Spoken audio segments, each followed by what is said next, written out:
حق تعالیٰ جل شانہ فرماتے ہیں کہ ان کو کہا گیا کہ تم تکلیف میں ہو تو استغفروا، اللہ جل شانہ سے معافی مانگو، رو کر معافی رونا نہیں آتا ہو، رونے جیسا منہ بناؤ، پھر انشاءاللہ رونا آئی جائے گا۔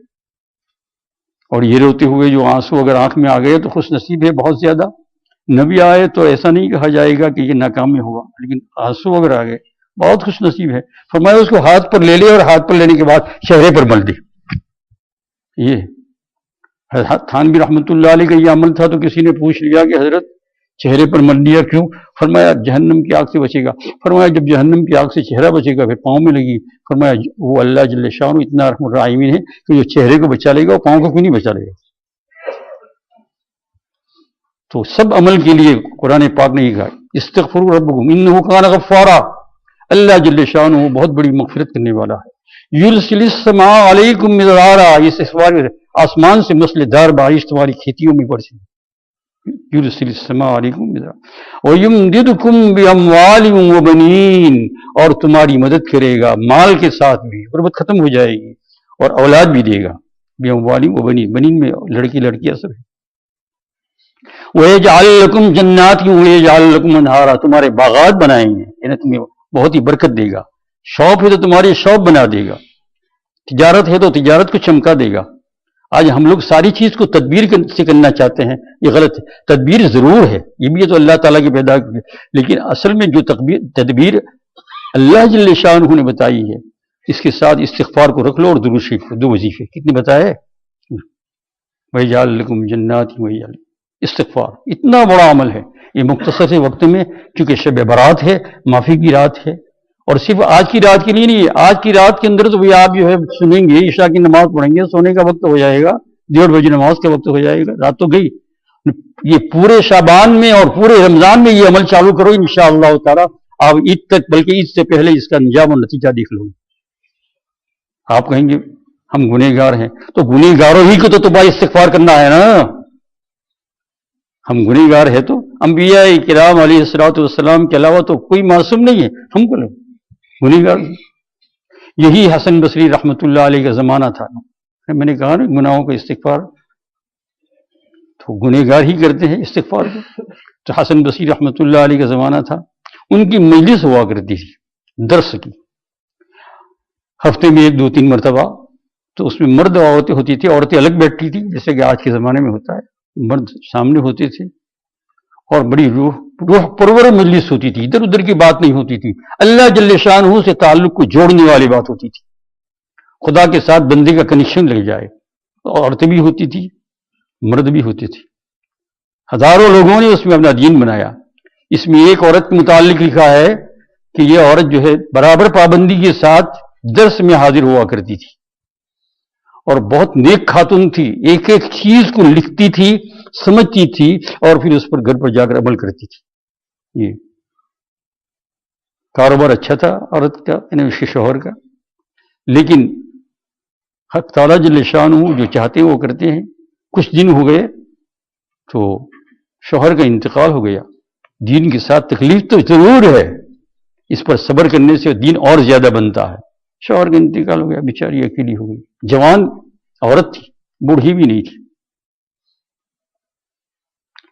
اس کی مانگے آئے شادی کی، جس کو منگنی کہتے ہیں، تو اس نے سوچا میرا ایک ہی لڑکا ہے، اگر میں شادی کروں گی تو مجھے شوہر مل جائے گا، لیکن لڑکا نہیں ملے گا شاید، کیونکہ وہ آنے والا شوہر میرے لڑکی کے ساتھ کیا سلوک کرے گا، میں اپنے شوہر کے ساتھ مشہور ہوں گی، میرے لڑکی کی تربیت میں کیا کروں گی، ابھی بالغ بھی نہیں ہوا تھا، بلوغ تقریب، اس لیے اس نے شادی کا ارادہ ترک کر دیا۔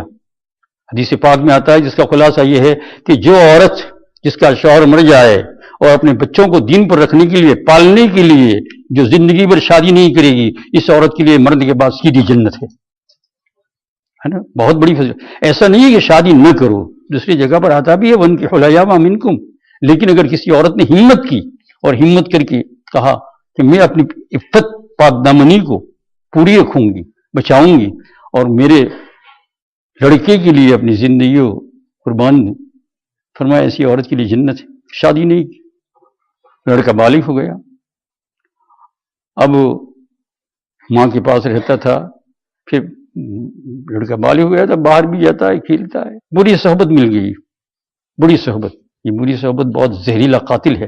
صحبت صالح ترا صالح کند، صحبت طالح ترا طالح کند. اچھے آدمی کی صحبت تمہیں اچھا بنا دے گی اور بروں کی صحبت تمہیں برا بنا دے گی فوراً. اس کے اندر یہ اثر ہے.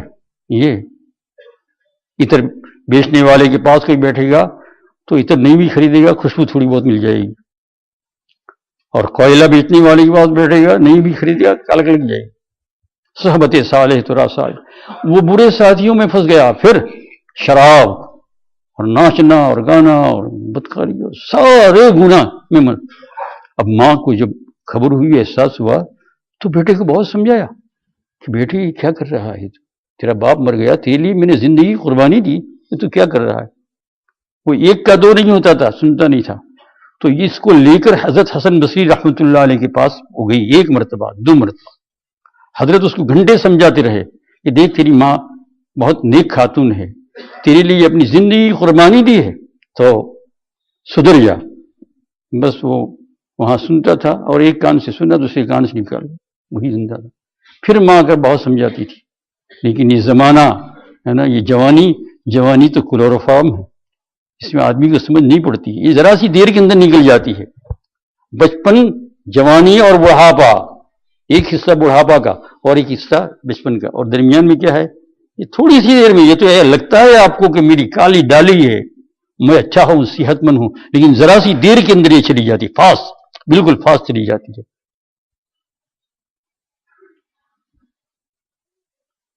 اس نے بری صحبت میں رہ کر دین سے ایسا ہٹ کر ایسے گناہ کیے کہ آخر کار اس کا جو ہونا تھا، بیماریاں لگ گئی. ہوتا ہے نا. اس میں جو ہے جوان سمجھتا بیچارہ نہیں ہے ابھی تو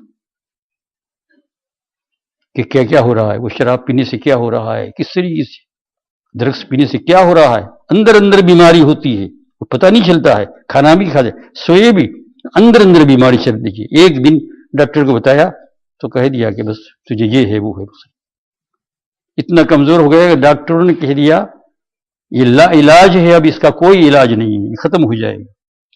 اب ماں بیچاری رونے لگی، میرا بیٹے کا یہ حال ہو. پھر بھی اس کو بہت سمجھاتی تھی کہ بیٹے اب آ جا، اب آ جا. اس کی سمجھ میں نہیں آتی. لیکن جو آخری وقت اس کا آیا، دیکھا کہ پڑھنے والا ہوں،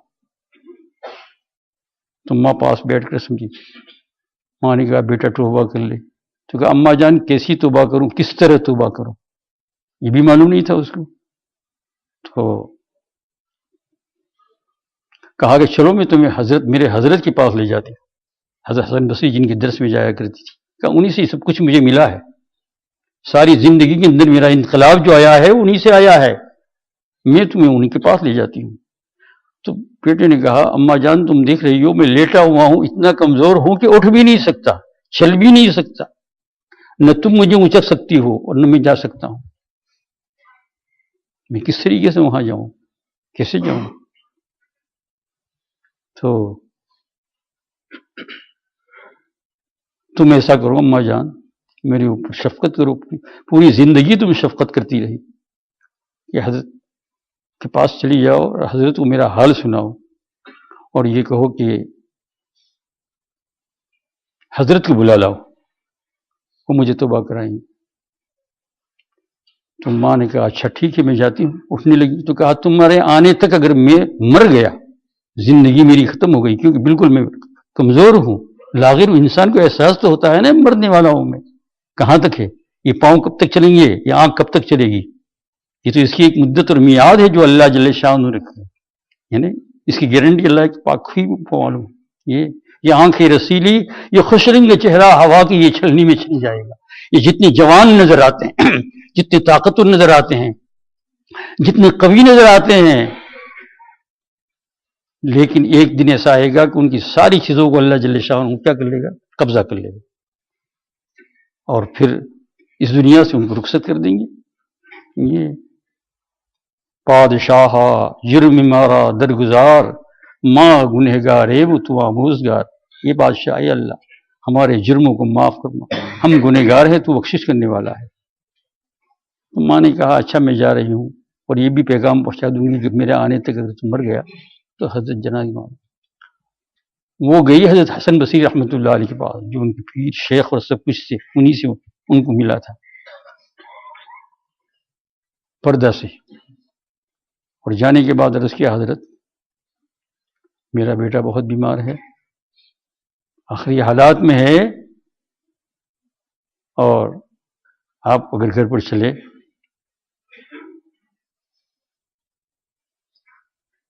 تو ان کو توبہ کرائے. لکھا ہے کہ حضرت اسی وقت کھانا کھا کر فارغ ہوئے تھے، قیلولہ دوپہر کا کرنا تھا، بہت تھکے ہوئے تھے. کبھی کبھی چلتے پھرتے آدمی بھی طاقت نہیں رہتی ہے جانے کی. اب وہ سوئیں گے، سونے کے بعد پھر اٹھیں گے، پھر ان کو درس کرنا تھا، درس. تو کہہ دیا تمہارا بیٹا اتنے دن سے سمجھا رہا ہوں، گھنٹوں سے سمجھا رہا ہوں، مانتا نہیں. اب کیا مانے گا؟ اب کیا مانے گا؟ وہ کس طریقے مانے گا؟ میں نہیں آتا اور نہ میں اس کی جنازے کی نماز پڑھاتا ہوں، کیونکہ زندگی پر اس نے ایک نماز پڑھی نہیں. بعض فقہا کا یہ قول ہے کہ جو زندگی پر جس نے نماز ایک بھی نہ پڑھی اس کی جنازے کی نماز نہ پڑھی جائے. لیکن حضرت امام ابو حنیفہ رحمۃ اللہ علیہ، اللہ تعالیٰ ان کی خبر کو روشنی سے بھر دے، رحمت فرمائے، انہوں نے یہ کہا ہے کہ نہیں، لا الہ الا اللہ محمد رسول اللہ کی قندیل اس کے سینے میں ہے، کافر نہیں ہوا ہے، کفر کے قریب ہے. من ترک متعمدن فقط کفر، قد کا ترجمہ کرو کر کے تعبیل کی اور کہا کہ نہیں نماز جنازے کی نماز پڑھنا چاہیے. بہرحال یہ بیچاری مایوس ہو کر روتی ہوئی گھر پر آ رہی ہے، بہت رو رہی ہے. ایک تو بیٹے کی مصیبت، ایک امام بصیر رحمۃ اللہ نے منع کر دیا. اور اللہ والوں کا غصہ بہت بری چیز ہوتی ہے. کذالک یطبع اللہ علی قلب متکبر جبار، اللہ تعالیٰ کبھی کبھی مہر لگا دیتے ہیں. جب ماں آئی تو بیٹا زندہ تھا، سمجھتا تھا، لیٹا ہوا تھا. کہا ماں اماں جان اتنی روتی کیوں؟ فرمایا اس لیے روتی ہوں کہ حسن بصری تمہاری بات کو سننے کے لیے تیار نہیں ہے. پتہ نہیں ان کو خشش ہو گیا ہے کہ تمہارا خاتمہ اچھا ہو یا نہیں. اس لیے کہ المومن ینظر بنور اللہ، پکا مومن اللہ کا ولی اللہ کے دیے ہوئے نور سے آگے دیکھتا ہے. چہرے سے وہ پتہ چلا لیتا ہے. یہ اللہ کا دیا ہوا ایک نور ہے. علم غیب نہیں کہیں گے، کرامت کہیں گے. تو کہا شاید ان کے احساس ہو گیا. تو بیٹی نے یہ سنا تو وہ بھی بہت ناراض ہو گیا. کہا اچھا اماں جان، اب تو میرے اندر بالکل کچھ سکت نہیں ہے، بھان نہیں ہے. مجھے لگتا ہے اب میرا دم نکلنا ہے. میں تمہیں ایک آخری وصیت کرتا ہوں، جب میں مر جاؤں تو یہ تمہارے سر پر جو دوپٹہ ہے اس دوپٹے کو میرے گلے میں باندھنا اور گھسٹنا بستر کے اوپر سے، اور سارے گھر کے اندر اور باہر مجھے گھسٹ مرے ہوئے حالے کی. کیا کیوں بیٹا ایسا کیوں کروں؟ کہا ہاں یہی کرنا، اور اس کے علاوہ یہ بھی ہے کہ مسلمانوں کے قبرستان کے اندر مجھے دفن نہیں کرنا. اگر اپنے یارڈ میں صحن میں کہیں جگہ مل جائے تو وہاں کھڈا کھود کر مجھے ڈال دینا. حسن بصری جیسے اللہ کا ولی جب وہ یہ کہہ رہا ہے تو اب میں سمجھتا ہوں یہ، اور یہ دوپٹہ باندھ کر یہ سٹنا اس لیے تاکہ دنیا والے جان لے کہ جو لوگ دولت کی عیاشی میں پڑھ کر، جوانی کے رنگ میں آ کر، جوانی کا کلوروفارم سن کر اللہ جل شانہ کو ہمیشہ بھول جاتے ہیں، توبہ استغفار کو اپنی زبان پر لاتے نہیں ہیں، ان کا حال یہی ہوتا ہے. اور مسلمانوں کے قبرستان میں اس لیے نہیں دفن کرنا کہ میری وجہ سے ان کو عذاب نہ ہونے پائے. میں اتنا بڑا گنہگار ہوں، مجھے احساس ہو رہا ہے. ماں سن رہی ہے بیچاری، وہ کہہ رہا ہے، ماں رو رہی ہے. ہائے اللہ یہ کیا ہو گیا؟ کتنی مصیبت کے ساتھ اسے بیٹے کے لیے میں نے زندگی قربانی دی. میں کیا کیا امیدیں مانتی تھی، لیکن معاملہ برعکس ہو گیا. بہت رونے لگی. بچہ بھی روتا ہوا دم توڑ دیا، مر گیا بیچارہ. یہ جب یہ مرا تو کچھ ہی وقت کے بعد دروازے کو کسی نے نوک کیا. سن رہے میرے دوست بزرگ، سننا چاہیے یہ کیا عمل ہے استغفار. نوک کیا وہ اندر سے کہتی ہے بیچاری ابھی تو بہت ہی غمگین ہے. مندق الباب، دروازے کو کون کھٹکھٹا رہا ہے؟ کہ انا الحسن البصری، میں حسن بصری ہوں. تو ایک دم چونکی، میرے شیخ آ گئے میرے دروازے. دروازہ کھولا، دوپٹہ. کہا حضرت میں تو آپ کو بلانے آئی تھی اور آپ آئے نہیں. کہا سن اللہ کی نیک بندی، سن اللہ تعالیٰ کا تمہارے ساتھ بھی نیکی کا ارادہ ہے. جب تم چلی گئی، تم آئی تھی تو میں نے کھانا کھایا تھا، بہت تھکا ہوا تھا، مجھے ہمت نہیں تھی، اور گھنٹوں تیرے بچے کو پہلے نصیحت کر دیا تھا، کبھی مانا نہیں تھا، تو میں مایوس ہو گیا تھا. لیکن جیسے ہی کھانا کھا کر سویا تو اس قیلولہ کے اندر، قیلولہ کہتے ہیں دوپہر کو سونے کو، مجھے حق تعالیٰ جل شانہ کی زیارت ہوئی. خواب میں آیا اللہ تعالیٰ.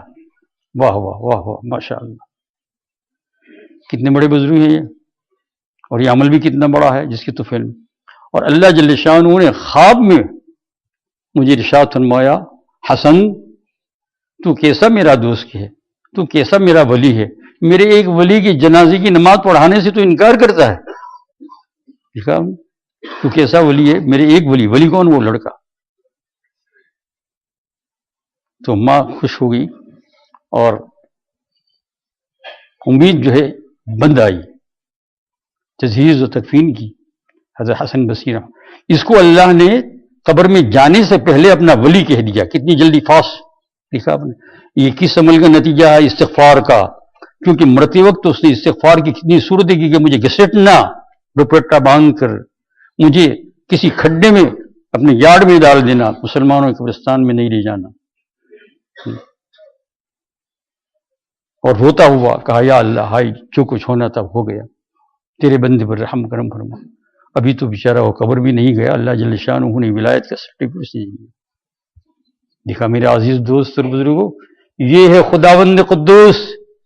اس کو بھولو گے؟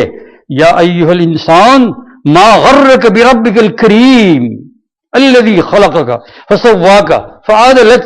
یہ انسان تو اپنے رب کریم کو بھول گیا، اس کو بھول کر چل رہا ہے. ما غرک بربک الکریم الذی خلقک، جس نے تجھے پیدا کیا، اچھی شکل و صورت پیدا کیا. حق تعالیٰ جل شانہ کو تو بھولتا ہے. اور اللہ جل شانہ کی رحمت سے نا امید فرمایا نا امید نہ ہو. قل یا عبادی الذین، قرآن پاک میں نہیں پڑھا، قل کہہ دیجئے یہ حضور صلی اللہ علیہ وسلم، یا عبادی الذین اسرفوا، اے میرے بندو جنہوں نے حد سے زیادہ گناہ کر لیے، جس میں کوئی گناہ باقی نہیں ہے شرک کے علاوہ، کوئی گناہ باقی نہیں. اور اگر شرک بھی کیا ہے اور دنیا میں توبہ کر لی ہے تو بھی معاف. لا تقنطوا من رحمت اللہ، اللہ کی رحمت سے کسی صورت میں نا امید نہ ہو. کیوں؟ وہ تم سے وعدہ کرتا ہے، تم زندہ ہو، قرآن پاک پڑھتے ہو یا نہیں پڑھتے ہو تو کسی پڑھنے والے سے سنتے ہو. ان اللہ یغفر الذنوب جميعا، اللہ تعالیٰ تمہارے تمام گناہوں کو معاف فرما دے. کیوں؟ کیا اللہ کو لگے گا نہیں کہ تو نے اس کی اتنی نافرمانی کی، اس کا غصہ نہیں آئے گا؟ فرمایا تم اپنے آپ کو خدا پر قیاس مت کرو، اس کے اندر وہ صفت ہے جو تمہارے اندر نہیں ہے.